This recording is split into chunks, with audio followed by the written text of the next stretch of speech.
रात के करीब 11 बजे आदित्य एक पुराने रेलवे स्टेशन पर उतरा। ये स्टेशन सुनसान था, बस दूर कहीं हवा की सरसराहट और टूटी पटरियों पर लटकते तारों की खड़खड़ाहट सुनाई दे रही थी। उसकी ट्रेन छूट चुकी थी और अगली सुबह ही मिलनी थी।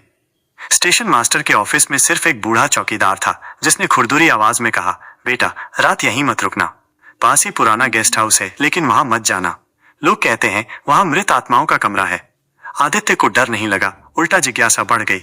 वो टॉर्च लेकर गेस्ट हाउस की ओर बढ़ गया। जगह खंडहर बन चुकी थी, टूटी खिड़कियां, छिली हुई दीवारें और धूल से भरे फर्श।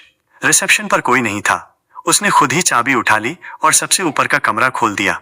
कमरा बिल्कुल शांत था, लेकिन जैसे ही उसने दरवाजा बंद किया, दीवारों पर टंगे पुराने फोटो हिलने लगे। एक फोटो में 3 अजनबी लोग थे, जिनकी आंखें सीधी उसकी ओर देख रही थीं और हल्के से मुस्कुरा रही थीं। रात के करीब 2 बजे कमरे में अचानक ठंडक फैल गई। आदित्य ने देखा, खिड़की अपने आप खुली और एक धुंधला साया अंदर आया। वो साया बोलने लगा, तुम हमारे कमरे में क्यों आए?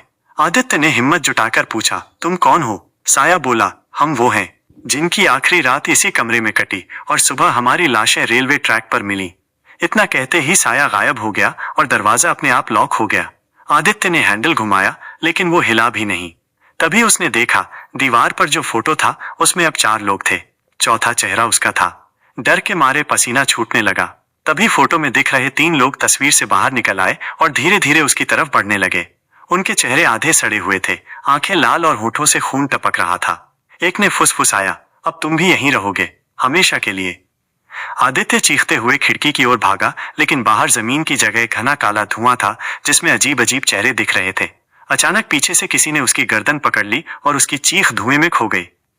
अगली सुबह स्टेशन मास्टर ने गेस्ट हाउस के उस कमरे को देखा और वहां दीवार पर फोटो में अब 4 लोग थे, तीनों पुराने और चौथा आदित्य।